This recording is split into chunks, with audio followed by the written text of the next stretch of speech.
বসন্ত উৎসবের সকালে জনসংযোগে মাতল তৃণমূল কংগ্রেস। তৃণমূল এভাবেই ব্যবস্থা নেয়। শুভেন্দুর বিতর্ক উস্কে বিজেপিকে বড় চ্যালেঞ্জ কুণাল ঘোষের। নিয়োগ দুর্নীতি মামলায় ইডির মাস্টার স্ট্রোক। পার্থ চ্যাটার্জির বিরুদ্ধে রাজসাক্ষী হলেন এবার তার জামাই। কোনো অনুমতি নেবেন না, রামনবমীতে 1 কোটি হিন্দু রাস্তায় থাকবে, হুঙ্কার বিরোধী দলনেতা শুভেন্দু অধিকারীর। ভুলতে পারে নিজের নাম, ভুলবো না কোন নন্দীগ্রাম। শহীদদের বিনম্র শ্রদ্ধাঞ্জলি মুখ্যমন্ত্রীর। উত্তর পূর্ব ভারত গেলেও বাদ মণিপুর। অমিত শাহের সফরসূচি নিয়ে কটাক্ষ বিরোধীদের। মিলল মন্ত্রিসভা ছাড়পত্র। অশোকনগরে শীঘ্রই খনিজ তেল খননের কাজ শুরু করবে ওএনজিসি। এমএলএ হিসাবে ওর মেয়াদ আর 1 বছর, তারপরে রাস্তায় ঘুরে বেড়াবেন। শুভেন্দুকে চ্যালেঞ্জ কল্যাণ ব্যানার্জির। বিরোধীরা টিভির পর্দায় আছেন, মানুষের সঙ্গে মাঠে ময়দানে নেই। দলের মাঝেই হুঙ্কার তৃণমূল সাংসদ পার্থ ভৌমিকের। জামাইয়ের মনে হয়েছে শ্বশুর মশাই পার্থ চ্যাটার্জির বেশি অন্যায় হয়েছে, তাই সাক্ষী দিচ্ছে, মন্তব্য অধীর চৌধুরীর। এতক্ষণ শুনছিলেন আজকের শিরোনাম, এবার আসবো বিস্তারিত। বিধানসভা নির্বাচনের এখনো দেরি আছে, তবে দলের সময় জনসংযোগে মাতল তৃণমূল। উত্তর কলকাতার রামমোহন সম্মিলনীতে এবছরেও ধুমধাম করে পালিত হলো বসন্ত উৎসব। ছিলেন তৃণমূলের রাজ্য সাধারণ সম্পাদক কুণাল ঘোষ। ডান্ডিয়া নাচ আর গানের তালে মাতলেন 8 থেকে 80 সবাই। এদিন কুণাল ঘোষ বলেন, প্রত্যেক বছরের মতো এবছরও আমরা সম্প্রীতির বার্তা দিয়ে সবাই মিলে দোল উৎসব পালন করছি। এই বাংলায় কোনো ধর্মীয় বিভেদ নয়, সবাই যার যার উৎসবে মাতেন। একদিকে যখন পবিত্র রমজান মাসে রোজা পালন হচ্ছে, তেমনই আজকে দোল পূর্ণিমায় মেতেছেন আম আদমি। পাশাপাশি দমদম পুরসভা 14 নম্বর ওয়ার্ডের উদ্যোগে ধুমধাম করে পালন করা হলো দোল উৎসব। প্রভাত ফেরিতে হাজির ছিলেন শিক্ষামন্ত্রী ব্রাত্য বসু। তিনি বলছেন, বিজেপি ধর্মীয় বিভেদ প্রচার করে উৎসবকেও রাজনীতির রং দেওয়ার চেষ্টা করছে। বাংলার মানুষ জানে সেটা এখানে কখনোই হবে না। এখানে নানান ধর্মের মানুষ তাদের নিজস্ব ধর্মীয় উৎসব নির্বিঘ্নে পালন করেন। আজকে দোল উৎসব তারই একটা অঙ্গ। গড়িয়াহাটের হিন্দুস্তান পার্কে দোল উৎসবে মাতলেন মন্ত্রী চন্দ্রিমা ভট্টাচার্য। নাচে গানে এখানকার দোল উৎসব ছিল জমজমাট। মন্ত্রী বলছেন, ধর্ম যার যার, উৎসব সবার। আর সেই কথা মাথায় রেখেই আজকে দোলের আনন্দের রঙিন মন নিয়ে সবাই আনন্দে মেতেছে। একমাত্র এ রাজ্যে নির্বিঘ্নে সবাই যে যার নিজের ধর্মীয় উৎসব পালন করতে পারেন। বস্তুত বলা যেতে পারে, দোল উৎসবকে সামনে রেখে এদের জনসংযোগে মেতে উঠলেন তৃণমূল নেতৃত্ব। বসন্ত উৎসবের পাশাপাশি হরিনাম সংকীর্তনেরও আয়োজন করা হয়েছে, আর তাতেই মেতে উঠেছেন পার্থ ভৌমিক। রীতিমতো সবার সঙ্গে পা মিলিয়ে উৎসবের দিনে খোল বাজাতে বাজাতে রাস্তায় জনসংযোগে মাততে দেখা গেল তৃণমূল সাংসদ পার্থ ভৌমিককে। সরাসরি শুভেন্দু অধিকারীর নাম নেননি কুণাল ঘোষ, তবে যা বলছেন তাতে রাজ্য রাজনীতির অন্তরে এখনো ঘুরপাক কাটছে একটাই প্রশ্ন, চ্যাংদোলা বিতর্কে বিজেপি কি শুভেন্দুর বিরুদ্ধে পদক্ষেপ করবে? ঘটনার সূত্রপাত গত মঙ্গলবার বিধানসভায় দাঁড়িয়ে তৃণমূল সরকারকে নিশানা করে শুভেন্দু অধিকারীর বক্তব্য ছিল, তৃণমূল বাংলার হিন্দু জনগণকে উপড়ে ফেলতে চাইছে। এই উদ্ধত্ত দিল্লিতে কেজরিওয়াল করেছিল বলে ওখানকার মানুষ আপকে উপড়ে ফেলেছে। আগামী বছর বাংলাতেও তাই হবে। ওদের দলের যে সব মুসলিম বিধায়ক জিতে আসবে তাদের চ্যাংদোলা করে 10 মাস পরে এই রাস্তায় ফেলবো। ওই প্রসঙ্গে বিতর্ক উস্কে তৃণমূলের মুখপাত্র কুণাল ঘোষ বলছেন, এটাই তৃণমূল, অন্যায় করলে নেতাদের রেয়াত করা হয় না। পদ্ম শিবিরকেও চ্যালেঞ্জ ছুড়ে কুণালেও এও বলছেন, বিজেপিকে কখনো এমন ব্যবস্থা নিতে দেখিনি। জবাবে রাজ্য সভাপতি তথা কেন্দ্রীয় মন্ত্রী সুকান্ত মজুমদার বলছেন, আমি পুরো বিষয়টা জানি না। শুভেন্দুদার সঙ্গে কথা বলি, কোন প্রসঙ্গে তিনি কথা বলেছেন সেটা জানার পরে এই ব্যাপারে মন্তব্য করতে পারবো বলেই বলছেন সুকান্ত মজুমদার। প্রিয় দর্শক, আপনি কোন জেলা থেকে আমাদের ভিডিওটি দেখছেন কমেন্ট করে জানাবেন। আজকের ভিডিওতে 300 লাইক ও 100 সাবস্ক্রাইবার টার্গেট করছি। যদি এখনো সাবস্ক্রাইবার না করে থাকে দয়া করে এক্ষুনি সাবস্ক্রাইব করে দিন এবং নিয়মিত আপডেট পেতে আমাদের চ্যানেলটি ফলো করুন। ফিরে আসছি পরবর্তী খবরে। নিয়োগ দুর্নীতি মামলায় রাজ্যের প্রাক্তন শিক্ষামন্ত্রী পার্থ চট্টোপাধ্যায়ের চাপ আরও বাড়ল। কেন্দ্রীয় তদন্তকারী সংস্থা সূত্রের দাবি, নিয়োগ মামলায় পার্থ চ্যাটার্জির বিরুদ্ধে রাজসাক্ষী হচ্ছেন তার জামাই কল্যাণময় ভট্টাচার্য। সূত্রের খবর, ইতিমধ্যেই আদালত কল্যাণময়ের আবেদনও গ্রহণ করেছে। শীঘ্রই তিনি রাজসাক্ষী হিসেবে আদালতে গোপন জবানবন্দি দেবেন।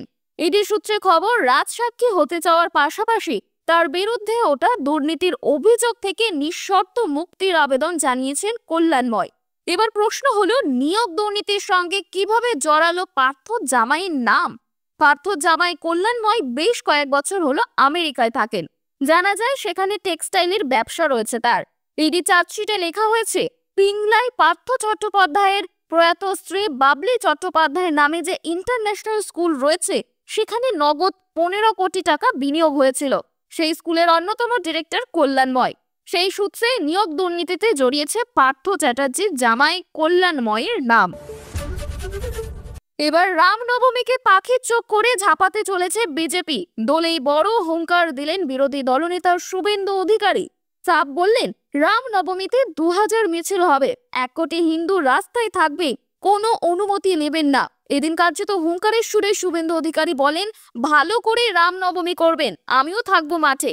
গতবার 50 লক্ষ হিন্দু নেমেছিল, 1000 মিছিল হয়েছিল, এবার 2000 মিছিল হবে, 1 কোটি হিন্দু রাস্তায় থাকবে, কোনো অনুমতি নেবেন না, কোনো অনুমতির প্রয়োজন নেই। তার এই মন্তব্য নিয়ে রাজনৈতিক মহলে চাপানুতর শুরু হয়েছে। 26শে বিধানসভা, তার চেয়ে বঙ্গ ভোটের সলতে পাকানোর কাজ শুরু করে দিয়েছে প্রায় সব রাজনৈতিক দলই। চলছে ঘুঁটি সাজানোর কাজ। বিধানসভার পর এবার ফের ধর্মীয় ইস্যুতে সরব শুভেন্দু অধিকারী। রামনবমীতে 1 কোটি হিন্দুকে রাস্তায় নামার ডাক দিয়েছেন বিরোধী দলনেতা। তার ডাক, এবার গোটা বাংলায় এমন ভাবে রামনবমী পালন করতে হবে যাতে হিন্দু বিরোধী শক্তিদের মুখের ওপর জবাব দেয়া যায়। ভালো করে রামনবমী পালন করুন, আমিও থাকবো মাঠে। গতবার 50 লক্ষ হিন্দু নেমেছিল, এবার 1000 মিছিল হয়েছিল, আর এবার 2000 মিছিল হবে, 1 কোটি হিন্দু রাস্তায় থাকবে। মন্তব্য শুভেন্দু অধিকারীর। নন্দীগ্রাম দিবসে সকল শহীদদের প্রতি বিনম্র শ্রদ্ধাঞ্জলি মুখ্যমন্ত্রীর। এদিন আবার কৃষক দিবস। কৃষক দিবসে নন্দীগ্রামে কৃষি জমি রক্ষা আন্দোলনের শহীদদের স্মৃতির প্রতি গভীর সমবেদনাও জানান মুখ্যমন্ত্রী। সোশ্যাল মিডিয়ায় তিনি লেখেন, সকল কৃষক ভাই বোন ও তাদের পরিবারকে জানায় আন্তরিক শুভেচ্ছা ও অভিনন্দন। নন্দীগ্রাম নিয়ে তার বার্তা, ভুলতে পারি নিজের নাম, ভুলবো না কো নন্দীগ্রাম। নন্দীগ্রাম দিবসে সকল শহীদদের প্রতি অন্তরে শ্রদ্ধা ও প্রণাম। নন্দীগ্রামে সিপিএম এর হারমত বাহিনীর নির্মম অত্যাচারে, গণহত্যা ও গণধর্ষণের বিরুদ্ধে ধিক্কার জানায়। নন্দীগ্রাম দিবসে নিহত শহীদদের স্মৃতির উদ্দেশ্যে জানায় অন্তরের গভীর প্রণতি। মাটি বাঁচানোর সেই মরণপণ সংগ্রাম আমরা ভুলিনি, কোনো দিনও ভুলবও না। নন্দীগ্রাম দিবসে সেই জমি আন্দোলনের সকল বীর শহীদদের প্রতি শ্রদ্ধা জানায়। 2008 সাল থেকে দিনটিকে নন্দীগ্রাম দিবস পালন করে থাকে ভূমি উচ্ছেদ প্রতিরোধ কমিটি। নেতৃত্বে থাকে তৃণমূল। নন্দীগ্রাম দিবসের পাশাপাশি এদিন কৃষক দিবস হিসেবেও দিনটি পালিত হয়। এই বিশেষ দিনে মুখ্যমন্ত্রীর বার্তা, নন্দীগ্রামে কৃষি জমি রক্ষা আন্দোলনের শহীদদের স্মৃতির প্রতি আমার গভীর সমবেদনা সহ সকল কৃষক ভাই বোন ও তাদের পরিবারকে জানাই আন্তরিক শুভেচ্ছা ও অভিনন্দন। আমাদের কৃষকরা সারা বছর অক্লান্ত পরিশ্রম করে আমাদের মুখে অন্ন তুলে দেন। আমি তাদের পরিশ্রমকে কুর্নিশ জানাই, তারাই আমাদের গর্ব। মন্তব্য মুখ্যমন্ত্রী মমতা বন্দ্যোপাধ্যায়ের। 3 দিনের জন্য উত্তর পূর্ব ভারত সফরে যাচ্ছেন কেন্দ্রীয় স্বরাষ্ট্রমন্ত্রী অমিত শাহ।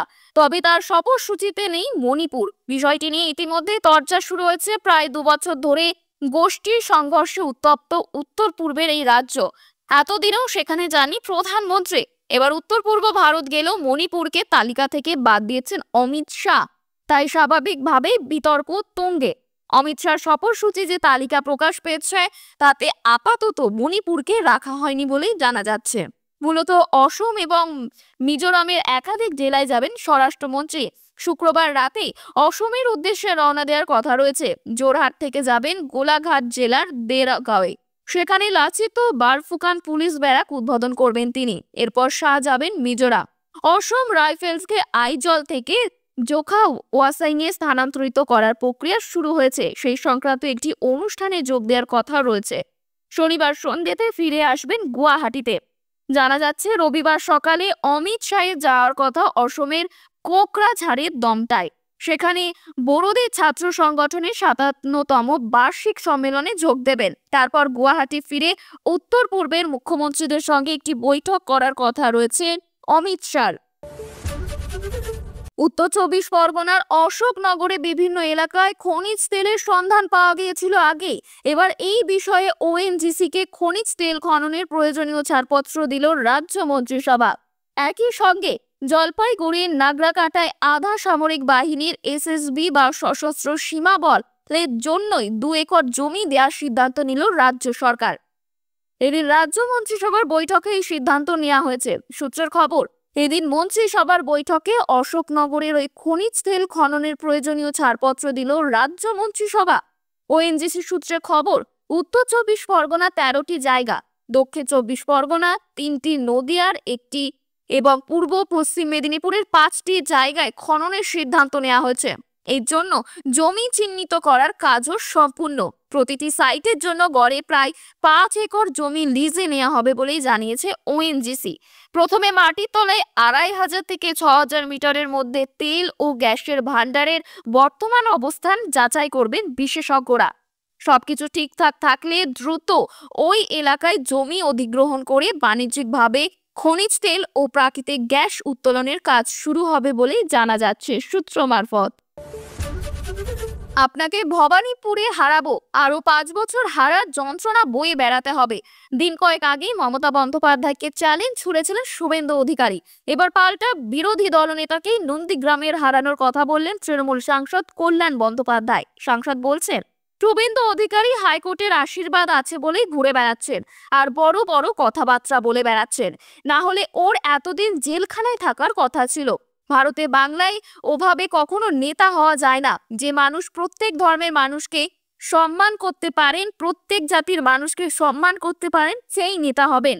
গান্ধীর দেশে যারা ভেদাভেদ করেন তারা রাজনীতিতে থাকার যোগ্য নন। ভারতের সংবিধানকে জানতে হবে আগে। যিনি জানেন না, অবজ্ঞা করেন, তিনি আবার রাজনীতিক কি? তবে এটুকু আপনাদের মাধ্যমে বলে দিচ্ছি, নন্দীগ্রাম এবার ওকে হারিয়ে ছাড়বো। আর ওর এমএলএ হিসাব মেয়াদ মাত্র ১ বছর, তারপরে রাস্তায় ঘুরে বেড়াবে। গত বিধানসভা নির্বাচনে নন্দীগ্রামে মহাকাব্যিক লড়াইয়ে সাক্ষী হয়েছিল বঙ্গবাসী। এবার কি এপিক ব্যাটনের স্থান পরিবর্তন হতে পারে? স্থান পরিবর্তন করে তার সমুদ্র পাড়ের জেলা থেকে একেবারে গঙ্গা পাড়ের কলকাতায় চলে আসতে পারে? যে বিধানসভা কেন্দ্র থেকে বর্তমানে মুখ্যমন্ত্রী বিধায়ক, সেই ভবানীপুরে কি আগামী বিধানসভা নির্বাচনে তার বিরুদ্ধে লড়াইয়ে দাঁড়াবেন শুভেন্দু অধিকারী? নৈহাটিতে রঙের উৎসবে রাজনীতির উত্তাপ। প্রভাত ফেরিতে হুঙ্কার তৃণমূল সাংসদ পার্থ ভৌমিকের। এদিন বলছেন, বিরোধীরা টিভির পর্দায় আছেন, মাঠে ময়দানে নেই। একজন বিরোধীকেও দেখবেন না, মানুষের সঙ্গে আছেন। দলের দিনও বিরোধীদের কটাক্ষ ছুড়ে দিলেন পার্থ ভৌমিক। ব্যারাকপুরের তৃণমূল সাংসদ পার্থ ভৌমিক বলছেন, বিরোধীরা টিভির পর্দায় আছে, মাঠে ময়দানে নেই। একজনকেও দেখবেন না বাঙালির এই উৎসব পালন করতে মাঠে আসতে, মানুষের সাথে আসতে। কোনো বিরোধী কেউ নেই। বসন্ত উৎসবে খোল বাজিয়ে প্রভাত ফেরিতে পার্থ ভৌমিক। সকাল থেকেই বর্ণাঢ্য প্রভাত ফেরির মাধ্যমে বসন্ত উৎসব পালন করছেন পার্থ ভৌমিক। এদিন পার্থ ভৌমিক তিনি বলেছেন যে বিরোধীরা টিভির পর্দায় আছে কিন্তু মাঠে ময়দানে নেই। নৈহাটির এলাকা প্রদক্ষিণ করে এদিন নৈহাটি পৌরসভার সামনে শেষ হয় প্রভাত ফেরি, আর তাতেই অংশ নিয়েছিলেন পার্থ ভৌমিক। নৈহাটি পৌরসভার পৌরপ্রধান সহ একাধিক বিশিষ্ট ব্যক্তিবর্গ ছিলেন এই প্রভাত ফেরিতে। এদিন নিজেই খোল বাজিয়ে সকলের সাথে পা মেলালেন সাংসদ পার্থ ভৌমিক। এই বসন্ত উৎসব সকলে সুশৃঙ্খলভাবে সুসম্পন্ন করুক, এটাই প্রার্থনা করলেন পার্থ ভৌমিক। আদালতে প্রাক্তন শিক্ষামন্ত্রী পার্থ চট্টোপাধ্যায়ের বিরুদ্ধে রাজসাক্ষী তার জামাই কল্যাণময় ভট্টাচার্য। আর এই কথা প্রকাশ্যে আসতে এবার জোর কটাক্ষ করেছেন কংগ্রেস নেতা অধীর রঞ্জন চৌধুরী। এদিন অধীর চৌধুরী বলছেন, জামাইয়ের মনে হয়েছে শ্বশুর মশাইয়ের বেশি বেশি অন্যায় হয়েছে, তাই সাক্ষী দিচ্ছে। বাংলায় ঘরে ঘরে প্রতিবাদ হোক, আমরা চাই। পার্থ চট্টোপাধ্যায়কে দিয়ে এই সমস্যা সমাধানের প্রচেষ্টা সফল হতে পারে না। বাংলায় দুর্নীতি মুক্ত কবে হবে, বাংলার মানুষ অপেক্ষায়। এরই সূত্রে খবর যে বিচার প্রক্রিয়া চলাকালীন রাজসাক্ষী হতেছে আবেদন পার্থ জামাইয়ের। ব্যাংশাল আদালতে ইডি স্পেশাল কোর্টে আবেদন কল্যাণময় ভট্টাচার্যর। কিভাবে দুর্নীতি হয়েছে, কোথায় গিয়েছে দুর্নীতির টাকা, কোর্টকে জানাতে চেয়ে আবেদন করা হয়েছে। কোনো চাপ নেই, সদিচ্ছায় কোর্টকে জানাতে চান পার্থ চট্টোপাধ্যায়ের জামাই। ম্যাজিস্ট্রেটের উপস্থিতিতে রাজসাক্ষী কল্যাণময় বয়ান রেকর্ড হবে। রাজসাক্ষী হওয়ার কোনো বাড়তি সুবিধা পাবেন না কল্যাণময় ভট্টাচার্য, এমনই জানা যাচ্ছে সূত্র মারফত।